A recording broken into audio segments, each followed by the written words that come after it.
My name is Najad, and this video is for international students moving to Toronto.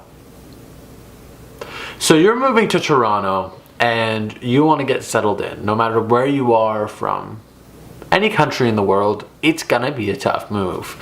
Now, if you're moving from somewhere that housing is pretty affordable, I mean compared to North American terms, and you're moving to Toronto, it's gonna be very expensive. Moving to Toronto is almost like moving to New York, but not nearly as bad. It's not as expensive, but in terms of transportation, it can get to be more expensive than some US cities, so keep that in mind. And you may get here and have to get a lot of startup things like laptops, computers, you know, a new phone, so it's going to be very expensive. Number one tip before moving to Toronto as an international student: save as much money as you can. I'm talking about literally hoard it. And it's not only about how much you're saving, it's about how much you're making, I get it, but it's also how much you can keep. So, save. Save as much as you can. Work a job, I don't know, 2, 3, 4 years. Just save. And then when you get here, budget. Find a way to get that income rolling in immediately. My number one tip is to work online. Working online allows you to build a passive income stream, a guaranteed passive income stream. If you were to make a course right now on Udemy, you will probably definitely sell that course and make at least $2 a month. That's a guaranteed income stream of $2 a month for the whole year. Now, okay, it's not a lot of money, it's not gonna do much, but you can get yourself a free coffee every month. You know, and no one makes $2. Like, I find even like the smallest instructors make like $20 a month. So consider that. And you know what? That platform is getting really busy really fast. So for me to bring more attention to it means I actually really want you to succeed. I'm trying to get as many courses as I can on that platform. And I don't mind creating, I don't see it as competition, I see it as value, to be honest. So really do that. Freelancing on websites like Fiverr.com and Freelancer.com are great ways as well, but I would recommend getting acquainted with freelancing for a couple of years before even coming here. I'm not gonna let you buy into a false idea. You can't just arrive here and launch a business online and expect, unless you have tons of savings to do that, to just play at home for 2 years. I wouldn't recommend doing it. It's pretty hard. Now, if you're great and you're very intelligent, you're very capable, and you're fantastic at marketing, business, analytics, advertising, okay, means you're better than me and you should probably be teaching me. But I've been at it now, like working online for over 7 years, and it is not easy. It's not easy to make a full-time income from working online. It needs a lot of work. So what I recommend is find that savings, number one. Number two, try to work online to build a passive income stream so that it's always coming in, whether that's an online course, self-publishing an ebook that makes $10 a month. It sounds silly, but once you have 10 ebooks or 20 ebooks, or I'm almost at 20 courses now, I make enough to pay rent from just my online courses usually. So with that being that, when I do my service-based industry, which is marketing, I make a little bit extra so I can eat, I can have a bit of fun, and I can save. So that's really important. That's what I recommend you do. I'm leaving a lot of free value on the table here, so try to take all the information that I'm giving you and just, you know, combine it into your own strategy, but I'm giving you the info you need. Transportation in Toronto is very expensive. I can't tell you exactly how much it is because I don't live there, but I am from Mississauga. I was born in Mississauga. I lived there for 13 years before moving to rural Lakefield and then going to school in Halifax.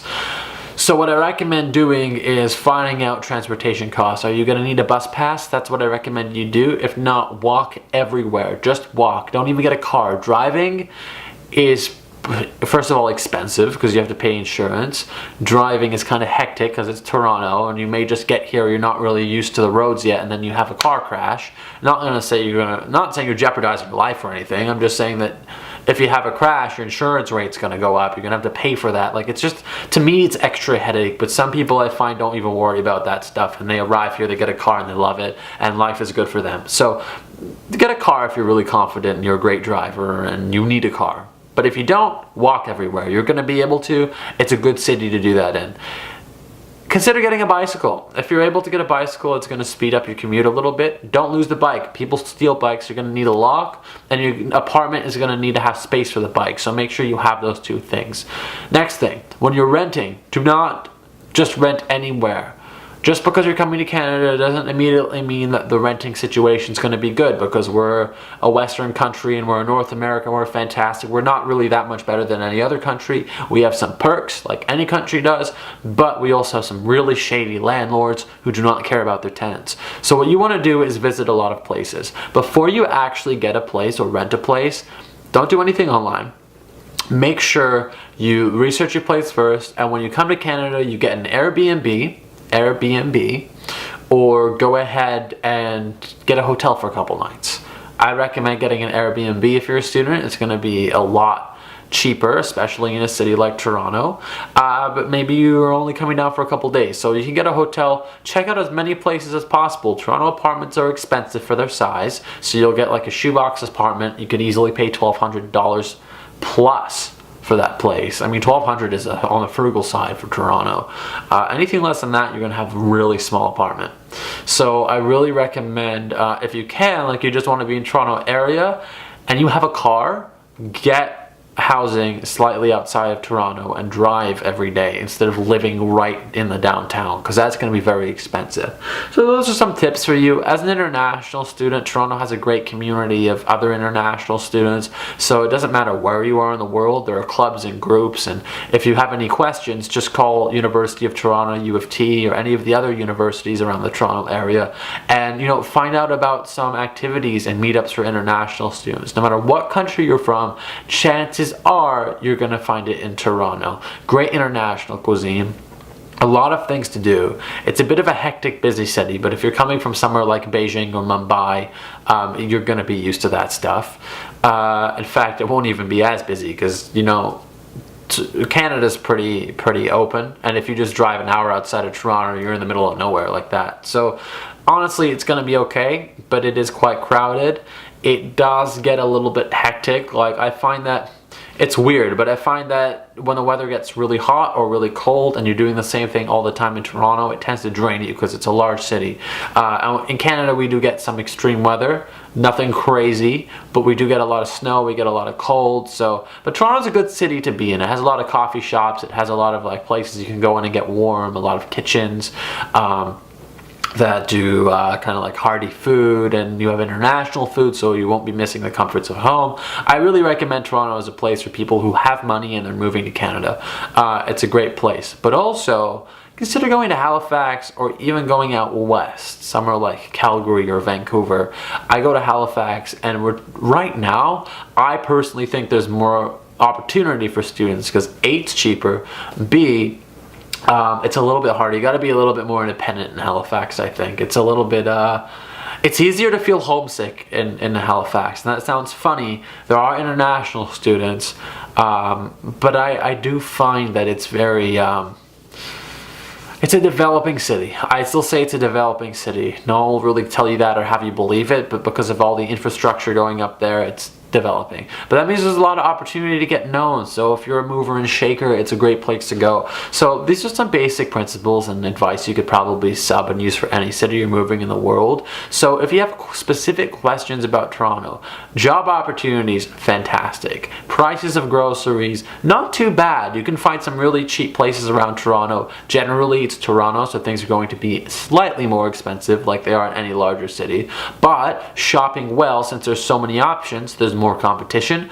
that drives the food prices down. If you go to the right places, you can get cheaper food in Toronto than you can anywhere in Canada. But again, only if you go to the competitively priced areas. So yeah, groceries are going to be a good price for you. Phones, what phone should you get?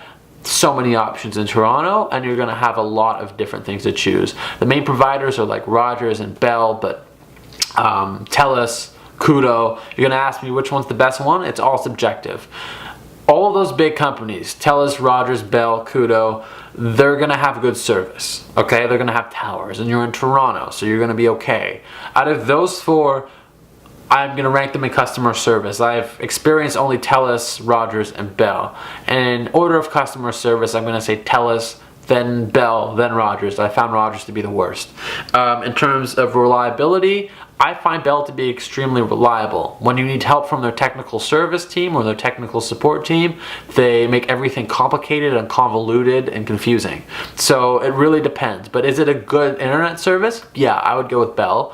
But again, I don't want to, make your own decision. Bell isn't necessarily the best. In fact, in many ways, it's the worst because it's such a large company, and when you need help with something, it's just a headache, okay? So, and their marketing gets annoying as well. Like, once you become a customer, they send you emails, they call you, they try to sign you up for television, although you haven't watched television since 1982. So consider that. The same thing for television providers. I wouldn't get television. Come on, you have internet. You can get 5 internet now for such a cheap price.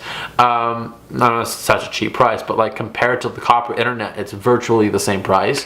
And you have streaming services like Netflix. There's no need to get television services. If you really want, try to get a CN Visa card.